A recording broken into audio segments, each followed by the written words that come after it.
play and like see what happens. Yeah. Did you? I did, just right then. Oh. It's been going for 5 seconds. Wow. Yeah. So we have pretty big egos. We love ourselves, basically. And we want to listen to ourselves talk. What did you say first? No, I really don't know. I forgot what I was going to say. I really don't. What did we want to talk about? Should we start over? No.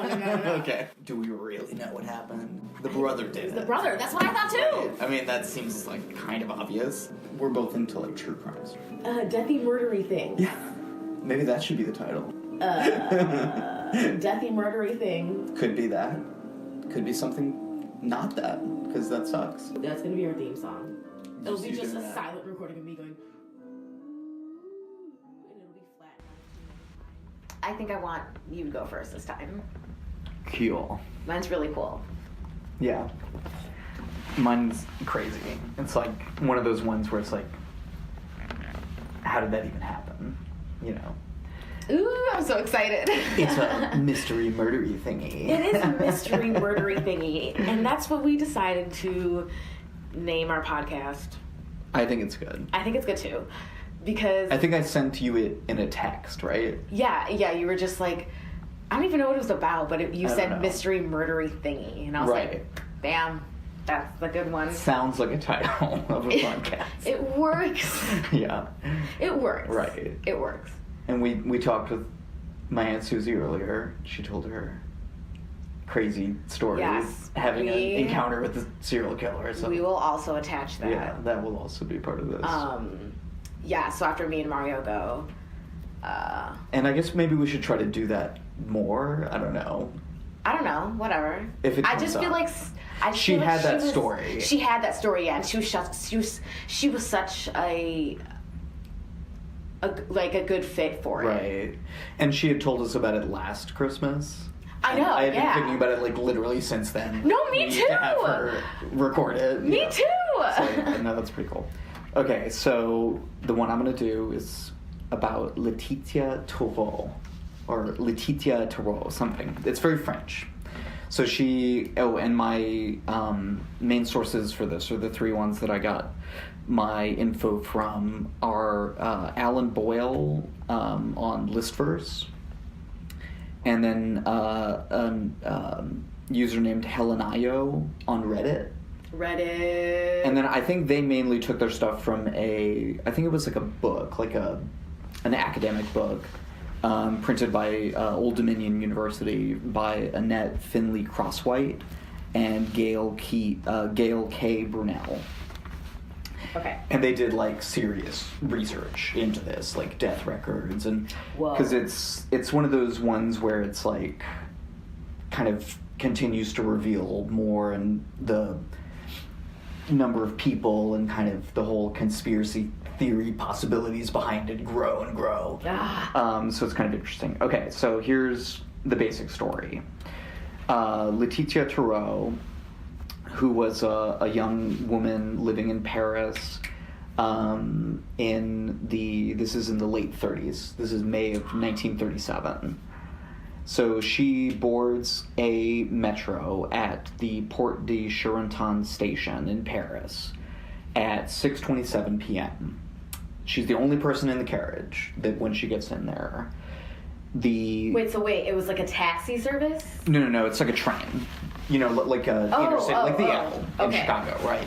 So basically, she gets into the compartment. She's the only one in there. It's a first class, like, train compartment. And it gets to its next stop. And there's, like, differing accounts, but it's, like, 45 seconds to a minute later. And 6 passengers get on, and they find her with a 9-inch dagger stuck into her neck. What the No one else in there. What the fuck? No sign of anything. Except this dead woman who has a knife stuck into her neck and is already dead. So she didn't do it herself? Well, that's the thing. All of what I read made it sound as if that couldn't have happened, but I was kind of wondering that too. So I don't think so. But that's kind of the whole mystery of it, is how could this have happened? And again, there's kind of differing accounts, but it's like 3 to 6 people got on at the next stop, which again was like a minute later. And they all kind of agreed that it was about that amount of time. And she was just found dead, and it's like, what, how could this happen? So people start learning more and more about who she was, and that's where kind of this mystery, conspiracy theory kind of aspect of it comes in. So she was actually Italian, and she had moved to Paris, and she worked in a glue factory. But apparently that was kind of her one life, right? But she had a different double life, where she was apparently like a spy. What? Maybe, or like an informant for the Parisian police. So they found out, by doing like the investigation into her, ostensibly her murder, that she frequented seedy nightclubs and worked as a surveillance and message delivery specialist for a private detective agency. So they found out that she definitely did that. She had this like secret job as like a go-between for a private detective. She was also a paid informant of the Parisian police. So this is where like, who could have done this? How could this have happened? This would have, if it did happen, she didn't just kill herself. It would have had to have been like a trained assassin who was, very, had ways of doing these kind of things where, who knows, maybe there was a secret compartment in the train, because this could be like some great spy movie action shit. Which I kind of wonder actually if this has been made into a movie, because it's apparently a pretty famous case. Yeah. So they find out, more and more about her. She was a paid informant for the Parisian police. So obviously that stuff comes with a lot of enemies. She was informing on people. She was also believed to have been having an affair with a man named Gabriel Gentet, who was a prominent right-wing journalist, also an arms smuggler for the most powerful underground organization in Paris at the time, which was a terrorist group called the Comité Secret d'Action Révolutionnaire. That sounds so badass. Right. It's also like a reminder that terrorism didn't start with like 2001. Like there were Irish terrorists, in the 90s, and there were apparently French terrorists in the 30s, which I didn't really know about. But I guess it's part of this whole like, rise of the violent, far right in all these different places. Because I think they had like connections with the Nazi Party too. I'm pretty sure, but maybe we'll get to that a little bit later. If it did actually, if I'm actually remembering that right. So their nickname of this like group of the Comité Secret d'Action Révolutionnaire was the Cagoule, which means the hooded, because they wore hoods to protect their identities, which sounds very much like I forget what it's called, but there's like a video game this is scary. I think they might have been playing on that. I'm scared. So it's the hooded ones. And apparently they waged a campaign of terror in an attempt to break trade unions and other left-leaning organizations, because they were like a far-right group. They were responsible, the Cagoule, for 7 confirmed murders, 2 bombings, and the formation of a militia. So they were like a serious, equivalent to what, Al-Qaeda would be today. Like, they had an organization, they had, a base, they were amassing arms. And they weren't connected to any country's government? No, they were a terrorist organization. They were like a separate, terroristic organization. And they even stockpiled weapons and had built an underground prison. So it was pretty serious, they were like a pretty serious group. And she was a part of that? Well, she was having an affair with the guy who was part of that group. Okay. In addition to being an informant to the police and working for a private eye. So she's basically a double agent. Yeah. She's working all sides. And as it kind of comes out more and more, it's like she seems like this like young, innocent, ingenue type girl who just happened to get, caught up in all this stuff. But then as you find out more and more, it's like, oh, she was kind of involved in all of it. Now, was she good or bad? Was she more involved with the police or more involved with the terrorists? who knows, right? What a life. Yeah, she had a crazy life. So in 1937, so the same year that she was murdered, 2 members of the Cagoule were placed under interrogation. They claimed that Toureau's murder, Laetitia Toureau's murder, had been committed by their chief assassin, Jean Filiol. Jean Filiol. Jean Filiol. So the Caboules are... The Cagoule. Cagoule? Yeah. Cagoule. So that's one of the terrorist organizations. That's the terrorist organization. That was like their nickname. And their chief assassin was named Jean Filiol. And these 2 guys, they were like basically trying to get a better deal for themselves when they had gotten caught. So they flipped on him for Toureau's murder. One of the men later changed his story, and this is where it gets into like, man, it's really hard to know like what exactly happened. So one of them later changed his story, and the other man had been beaten prior to giving the information. Oh. So, it's kind of hard to know, right? I mean, again, this is 1937. It's like, beating up prisoners and getting false confessions was kind of, I mean, obviously that still happens now, right? Brandon Dassey's still in jail, for example. I mean, in my opinion, that was a forced confession. But anyway, so it's hard to know how good this information really was. But he's the kind of guy who could have done it, perhaps, because he was like, a famous world, assassin. So maybe there's some way he could have pulled it off.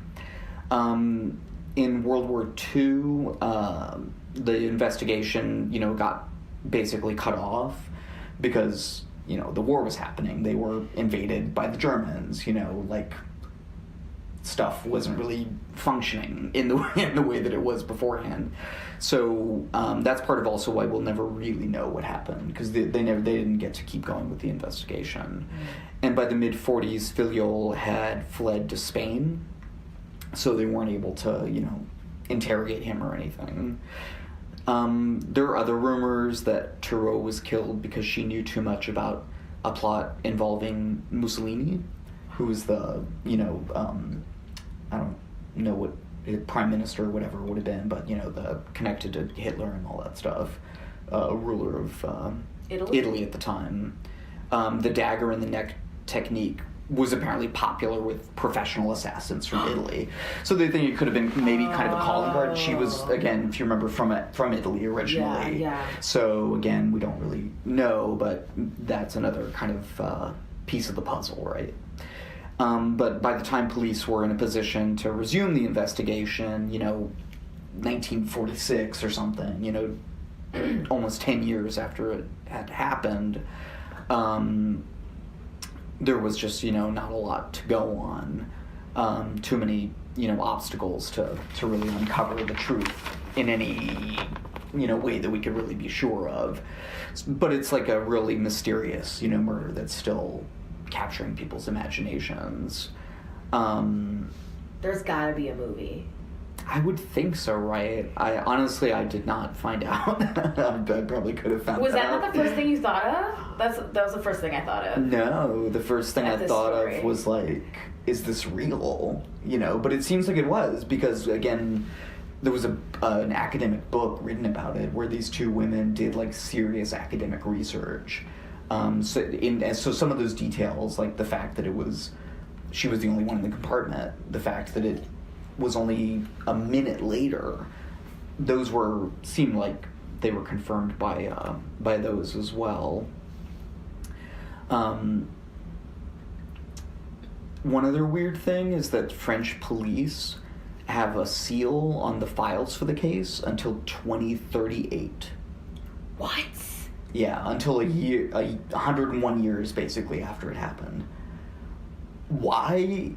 I have no idea. I mean, I don't know. I mean, who could possibly still be around right now that would be implicated in that? Right. But see, this is, again, this kind of conspiracy theory aspect to this one, too, where people think, well, maybe it was connected to somebody higher up.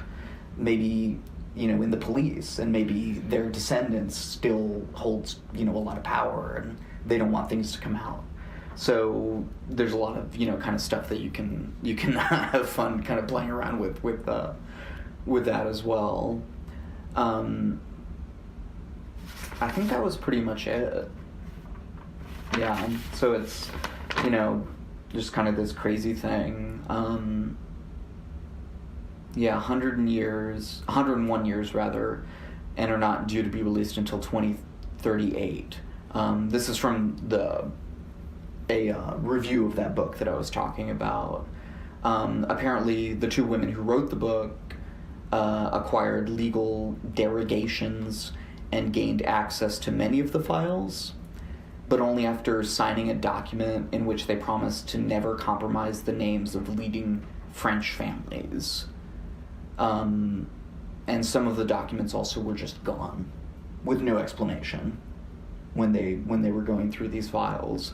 But apparently they did get the ability to look at some of them. Apparently they also state that a French archivist warned them not to pursue that research. So it's like stuff that could still be, at play, like, today, that maybe she was involved in. Like you were saying, was she involved with these terrorists? What kind of crazy stuff could that have been involved with? And, then she also was involved with the police, so it's just pretty crazy. Why would the records be sealed? Or exactly. Which records were they? Just the records related to her murder and the investigation into her murder. Okay. Right? Isn't that, to me, that's just glaringly obvious. That there's something else. There has to be. That's why I find this one really intriguing, because it's, truly a mystery. And it's hard to kind of, even speculate as to what exactly that could be that is implicated, that could possibly still be in play up to today, up to now. So anyway, just kind of as a last thing, apparently they said in 1997 they went and tried to find her grave site, and it was on the outskirts of Paris, and they kind of stood there and they vowed to tell her story and try to get to the bottom of her murder. These two women who wrote the book about it that was published by ODU. And they say, that she wasn't a heroine, but she embodied many of the complexities of interwar French society. So it's kind of that thing that we talk about, the lesser dead. And I think people would tend to put her in that camp because, she's a harlot, she was hanging out in bars, she was involved with all these people. But, she was a person. Like you said, she led this crazy, interesting life. She deserves, just as anyone else would, to, get justice, even if it's 100 years later. Maybe we'll have to wait to that point. But in 2002, apparently, the lease on her grave plot expired, and her body was exhumed and cremated. So, just as kind of a footnote, that actually happened in 2002. And they hope in some sense that the publication of their book will reanimate and validate her existence and kind of keep her story alive. So yeah, that's the murder of Laetitia Toureaux. What? Can you hand me my Swedish fish? Oh, yeah. Here. That was crazy. Yeah, I know. I'm very determined to find a movie or something. About Laetitia Toureaux. Yeah, I love her. Okay. I have this very glamorous picture of her in my mind. She would definitely be an interesting character. Who would play her? I think that's a good question. Aubrey Plaza. Yes. It depends if you want to make it a comedy or not, or a serious action movie. So you don't think Aubrey Plaza could do serious? I know we haven't really seen that, but Aubrey Plaza, by the way, is the actress from Parks and Recreation. Parks and Recreation. Chris Pratt's, wife in the show. Mm-hmm. Not in real life. Ew. Also not on the Ferris anymore. Ew, you have a crush on me? We're married. But still. No, Amy Adams. Amy Adams. I love her. Yeah, but she'd have to dye her hair, because French redhead... Well, she's not French, she's Italian, but again, Italian redhead. I don't care. Yeah. Her hair is beautiful. Yeah. Or, fuck. How old was she? Was she pretty young? That's a good question. I think she was pretty young. I'm trying to remember. I don't think I have it written down, but I seem to recall that she was like in her 20s or early 30s maybe. Yeah, I'm not entirely sure. Think Beyonce could do it? Beyonce, sure. Honey, I'm so sorry, sweetie. Beyonce, I'm so sorry, sweetie. That's some ugly bitch. Okay. Okay, what's yours? Are you ready? Yes. So, wow, I'm really excited. Hold on, let me get my computer back on. Okay.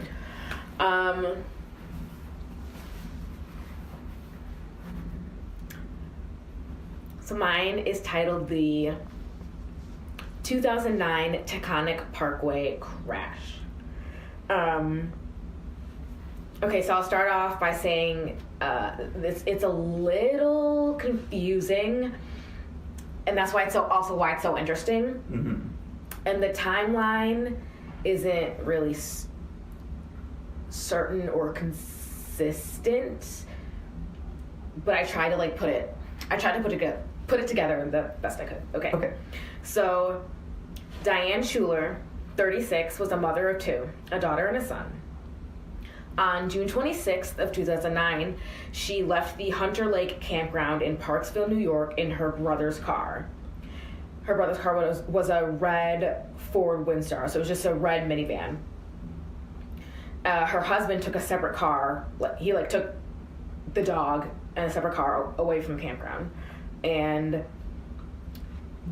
she had a car full of kids with her. It was her 2-year-old daughter in the car, her 5-year-old son, Brian, and her 3 nieces, 9-year-old Emma, 7-year-old Allison, and 5-year-old Kate.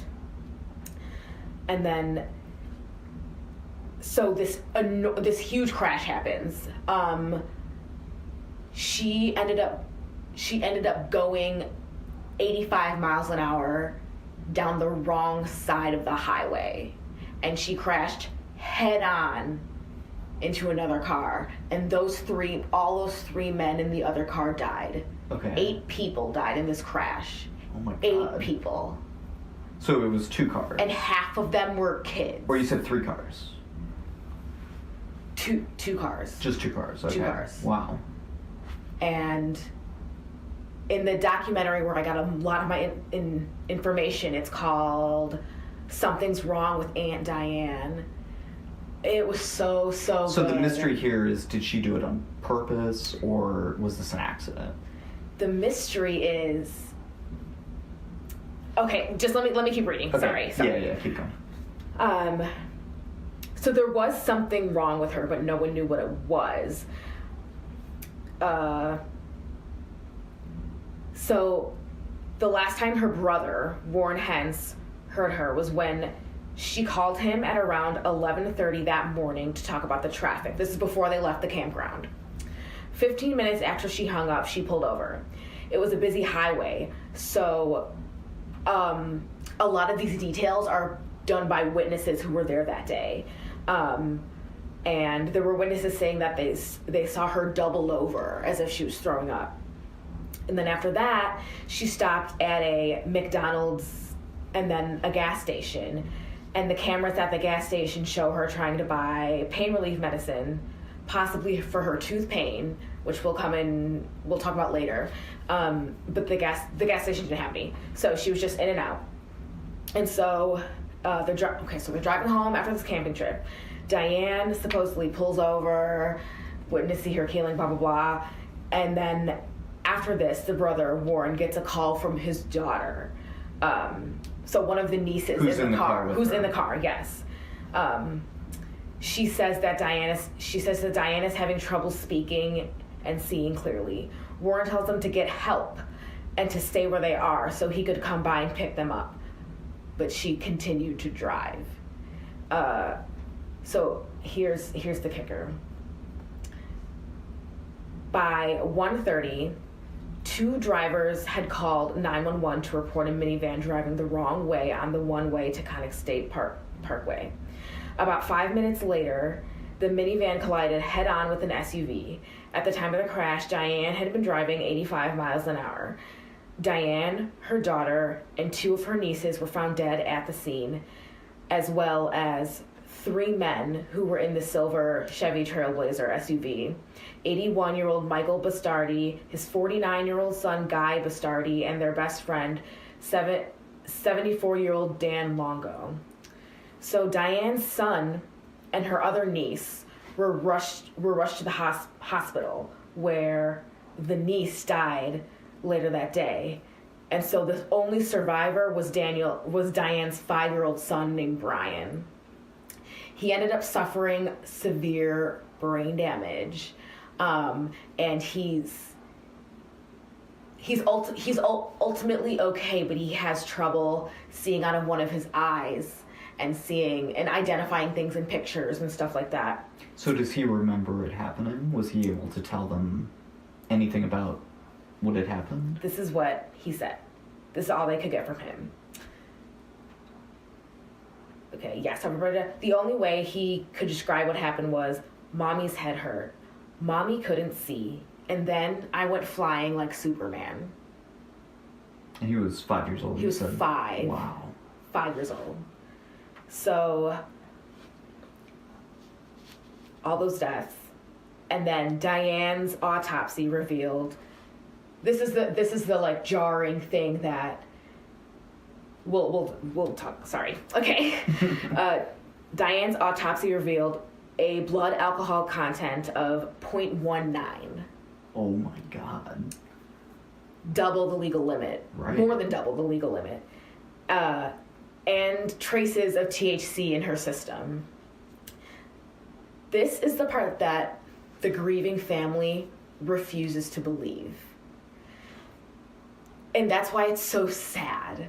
Wow. Because they would think it painted her in a bad picture. So, according to her brother Warren, Diane was completely sober when she left that morning, and I believe this as well. Other witnesses who talked to her that day, like the gas station employee and the campground's manager, both those witnesses said that she appeared sober. And they had video of her going into McDonald's and going into the gas station, and she was perfectly normal. And it was stated that she even had like an extended conversation with one of the cashiers. So even though we have all these reports of her looking sober, the autopsy says the other way around. And there were lots of people saw this. It stopped traffic for dead stop traffic. Yeah, and if someone's going 85 miles the wrong way down the highway. Yeah. A Absolute vodka bottle was found, like a broken part of a vodka bottle was found by the driver's seat. Inside of the car? Inside the car. Okay. So why was she driving 85 miles an hour on the wrong side of the parkway? No, that's also the mystery. For an extended period of time, right? I mean, you said it was... It was about... a few minutes? A mile and a half or something. Oh, so it wasn't actually... I guess you can't really go that far down the wrong side of the highway. Yeah, it was either... I felt like it was incredibly long, like 5 minutes. But I don't know. She didn't crash immediately, which is kind of crazy. No. And that's why there were so many 911 calls all down that way. Which is kind of the weirdest thing to me, because you would think if she were out of control and not doing it intentionally, then she would have crashed almost immediately. But if you're going intentionally the wrong way down the highway, maybe you would be in some sort of control, so maybe it would last longer. I never thought about that. But, so the family was in complete denial when it comes to Diane being intoxicated. So then goes the entire investigation into this. There were lawsuits filed against the Schulers for the 7 people she killed in the crash. And the in-laws, who are going to be our most important people in the story, Daniel Schuler, which is Diane's husband, they sued each other over the incident. The in-laws, okay, and then Diane's husband sued each other. Yes. Okay. I had to think about that. So there's also controversy within the family, especially Daniel. He and most of the other members of the family were shocked, and Daniel consistently denied that his wife ever drank to an excess. However, although this wasn't in his first initial story, he said that they had been drinking during their camping trip. They were not drinking that morning. Furthermore, Daniel said that his wife did smoke marijuana occasionally, but usually to help her with her insomnia or if she had pain. But Diane's sister-in-law, Jay, who was the mother of the 3 children that were killed in the crash, she stands by Daniel and has really strong feelings about the toxicology report. That she made a statement to the police that Diane smoked marijuana on a regular basis. So it's kind of 2 conflicting things there. But that she didn't drink to excess on a regular basis. No. That was very odd. It was very out of character for her. Okay. So obviously she was intoxicated, right? Right. I mean, they found the bottle in the car. Clearly she had been, like, chugging it as she was driving. Her BAC was 0.19. The amount of THC said that she could have smoked between 15 minutes and an hour before her death. Like... Which would have basically been, like, right before she left. They have all this information. The family keeps pushing against this, and they say things like they want to believe that the crash happened due to a medical problem. Maybe Diane had a stroke while driving. Maybe she had a fever and the pain in her tooth was so bad that she became delirious.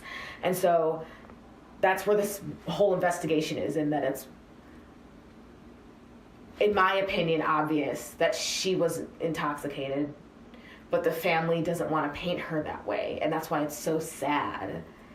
But even if you, I think, accept that clearly she was intoxicated, there's no other way for your blood alcohol level to be raised other than you drinking alcohol. That's just a scientific fact. But I think also the question is, like, why was she doing that?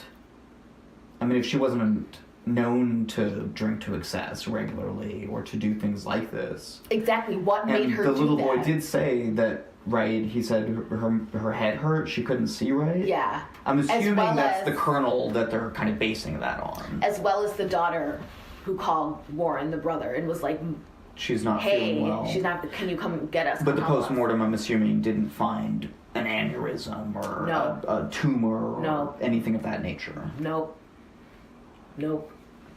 Which they certainly would have been able to find in an autopsy. So what happened was Daniel and his lawyer announced plans to retest the fluids. Experts said that this was unlikely to reveal new information anyway because 2 different labs had come to the same conclusion about her reports. So there were a lot of frustrating things that happened during this time.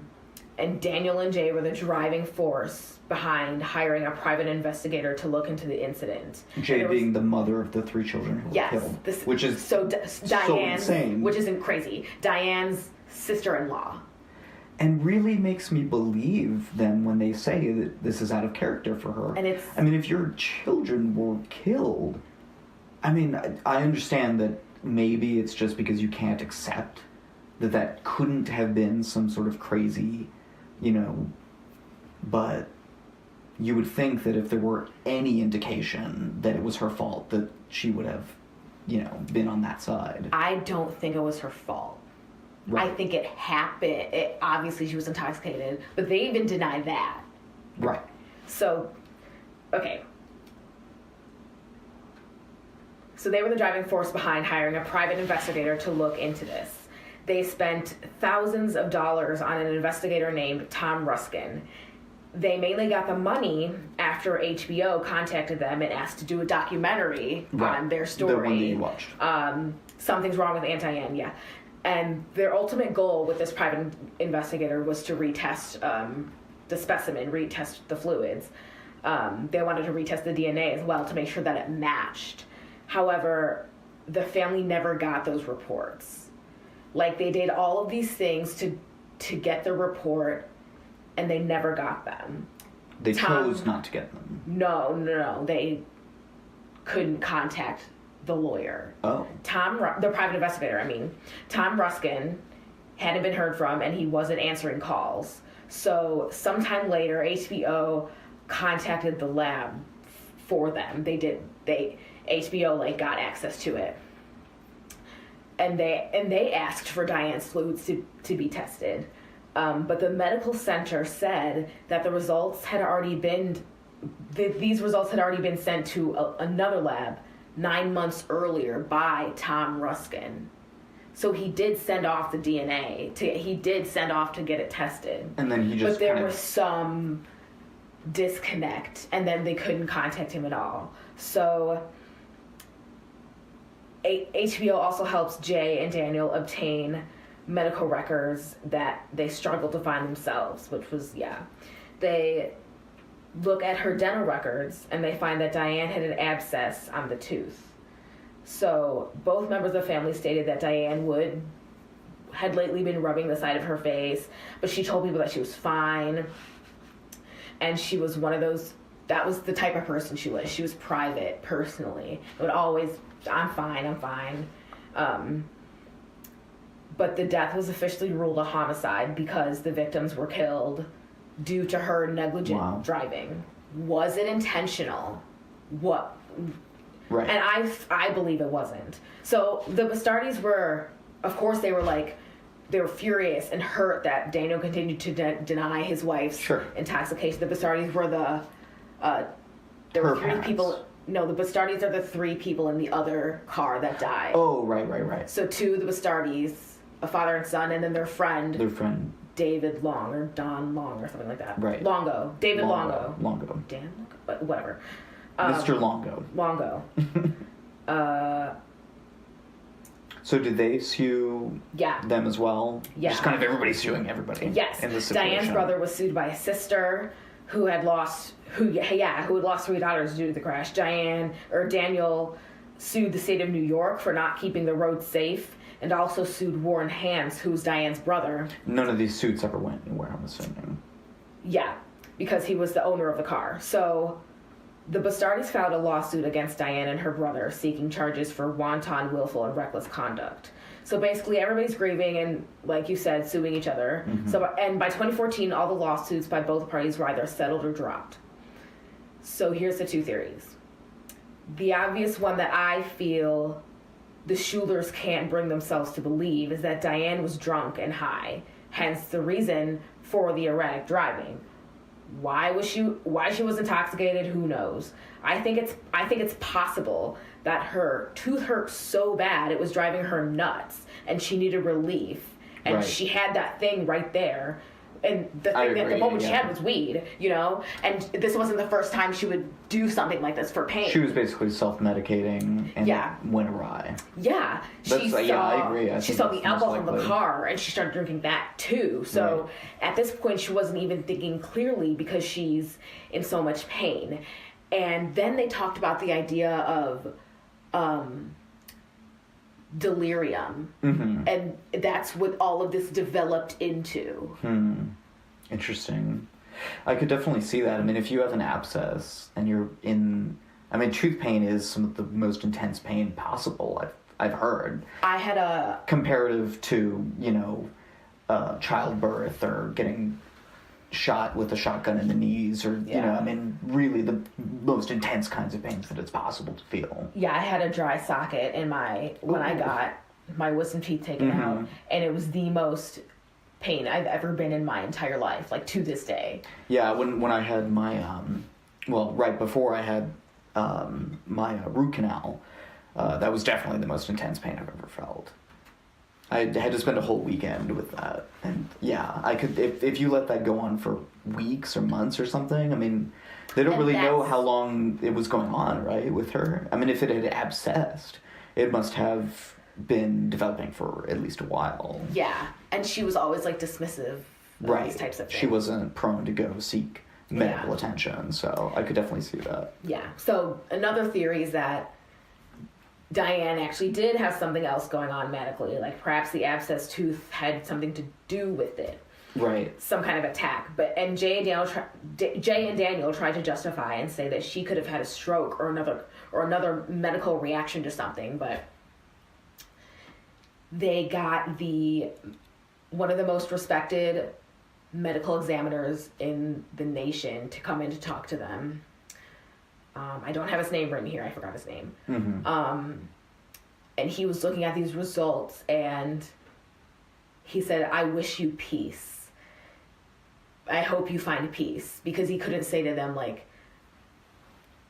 that's not possible in this situation. Sure. And, you know, I was just thinking, too, if she had some kind of underlying psychological issue, maybe there's no way to even know post-mortem, you know, what that might have been. Yeah. So maybe she was suffering from something else, and then the abscessed tooth, and it all kind of contributed to her psychosis or temporary psychosis or something. Yeah. Crazy, right? It's really crazy. And again, another one where it's like, you can't ever really know. And those poor babies. And the three other men, I mean. And the three other men. Yeah, they were, like, older, but, you know, still. But yeah, that's just so insane. In the documentary, they talked to David Long's family, and he was 74, and they're like, and his brother was like, he had a lot of life left to live. Yeah, it's all very tragic. Yeah. And then the grieving family that can't let go is, like, the most tragic. Jesus Christ. I got very aggressive at one moment. I was like, but no, that's not what happened. Yeah. We know this. We have proof of this. Right, but and it's not you can understand their denial. I know, exactly. That's why it's like, oh my gosh. Yeah. But crazy. 8 people. Yeah. Yeah, that's nuts.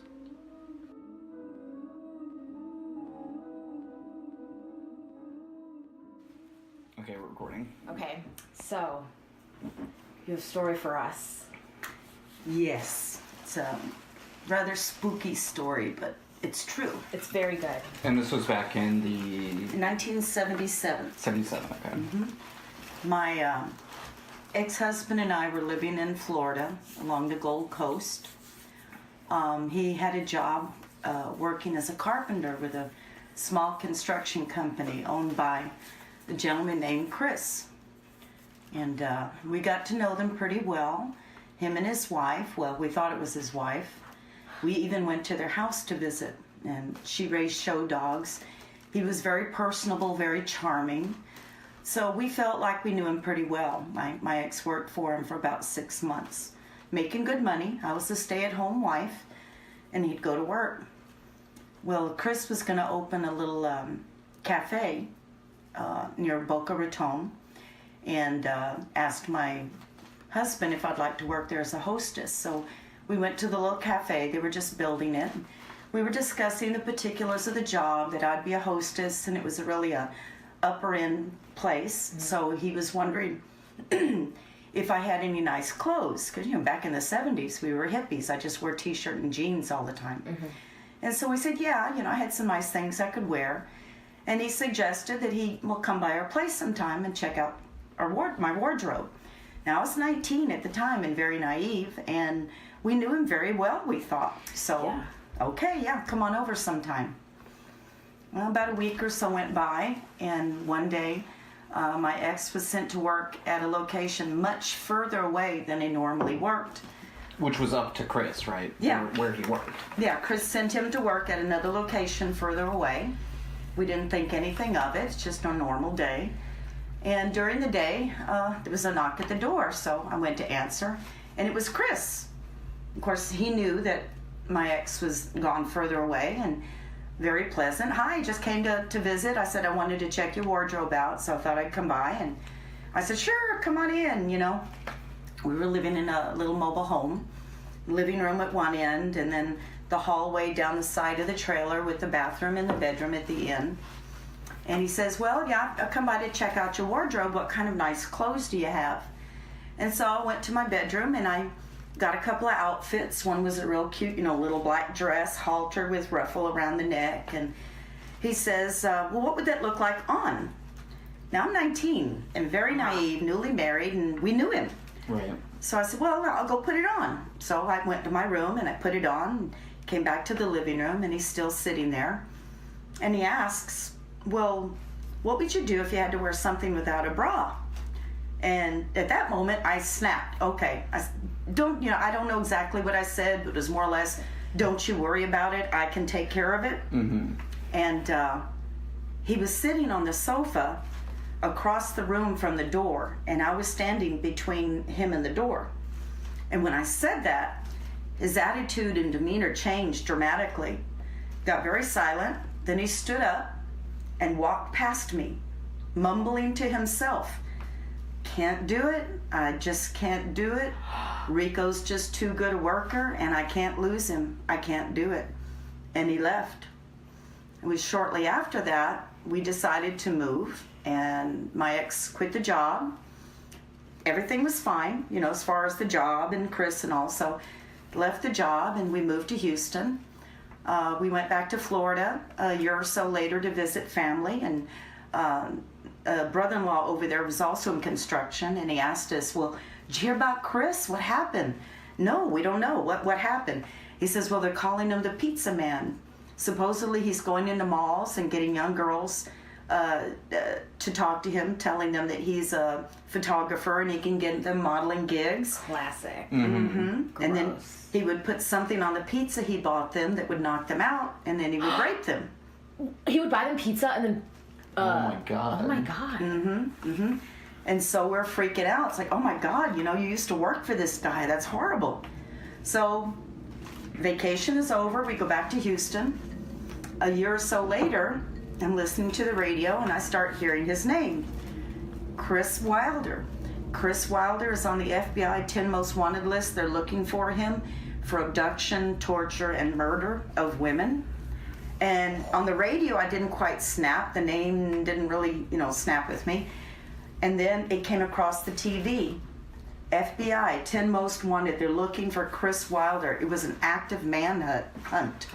And I saw him on the television, and I'm like freaking out. Oh my God. So I called my ex and talked to him about it. And yeah, it was Chris Wilder that my ex worked for in Florida. And if you go to FBI 10 Most Wanted, you look it up and look for Chris Wilder, you can see the show about him, about he'd been abducting women for years, torturing them horribly, raping and murdering them all along the Gulf Coast. He was originally from Australia, and I believe he raped and killed some women in Australia also. Yeah, so he was like a big time serial killer. Yeah. Yeah. And he was in my house. And luckily, I think what it was is one of the shows, they said something about he liked docile women. He liked women that he could control easily. Mm-hmm. So you gave him that pushback, and he basically backed down. Yeah, I gave him the pushback, and I guess he decided it would be too much trouble, and he left. But I'll never forget what he said as he passed me. Right. Can't do it. Just can't do it. Rico's too good a worker. Can't lose him. So creepy. But it's interesting because, you know, like, psychopaths, they're able to turn it off and on like that. Mm-hmm. You know, like you said, there was just that moment and everything shifted. And yeah. I feel like I've heard that before, you know, where it's like somebody's super nice, almost too nice, you know, really, really engaging. Mm-hmm. And then you give them that trigger, you push back on what they don't want, and then suddenly they're the meanest, coldest, heartless person. Yeah. So that's pretty interesting. Yeah, it was weird. It was like just a change in the air of the room when he shifted. Right. And then left, and thank God he left.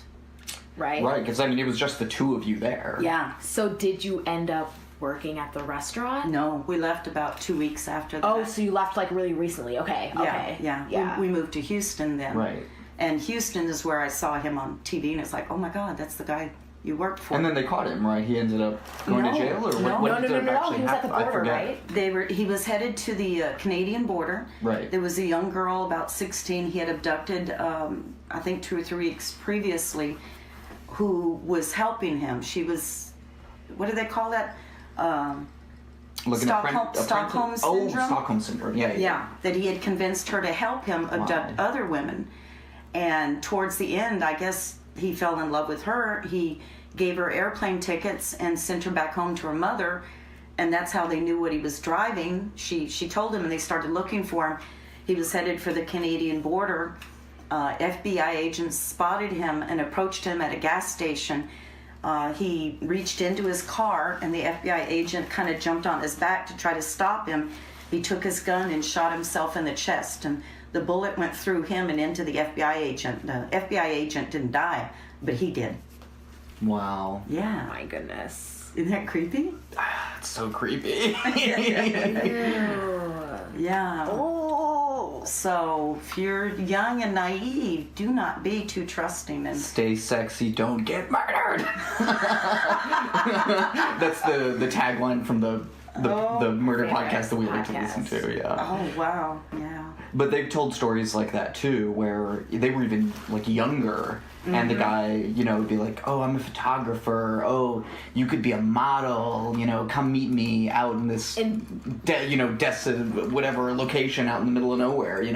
And then you do, and then Yeah. sometimes you don't get murdered. Sometimes you do. Yeah, and I was young then. I was 19. I was cute. But old enough to feel like, oh, I'm an adult. I can take care of myself. I know this guy. He's a friend of ours. Right. I don't have to worry about him. Yeah. But it's so weird that he let her go too. The girl, later, because I feel like I've heard that too, where these serial killers will get emotionally attached to the one victim and then not kill them and let them go. So And she's it's like, still around. I believe. Supposedly, Probably. Yeah. Well, he didn't kill her. Right. So yeah, and she was only about 16 at the time. This was 70. So she'd be younger than you. Oh yeah, much younger than me.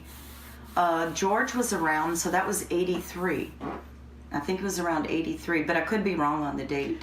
So he went on for a while. Many years after that. And you said even they think before in Australia. Yeah, and he killed women before me, Wow. and he killed many after me. But he didn't kill me. Thankfully. Yeah. We're happy about that. Yeah, me too. That's a good thing. Anyway, that's a really good story. Oh my god. I've always wanted to tell it, and this is kind of nice to do it on a public forum. Yeah. Yeah, and his name's Chris Wilder, FBI 10 Most Wanted list. Look it up on YouTube. Does he have That's his why- own episode? Yes. Yeah, we watched it. Oh, I didn't. I You haven't seen I it? haven't seen it. We need to Yeah, we watch should it. watch it. Yeah. We could go downstairs, watch it with everybody. Let's do it. Let's go downstairs right now. All right. Bye. So. Yeah. Okay. So yeah, we're gonna try this a few more times, and then Just put it on YouTube. put it out Do out it. there. Pretty good. Pretty good. Good job by you. Good job by you, Billy. Oh my god. I told you it's what I'm gonna say at the end. Yeah, you said. Good job by you, Chloe. No, that was creepy. Never. Hey, it's supposed to be kind of creepy, right? Yeah. Okay.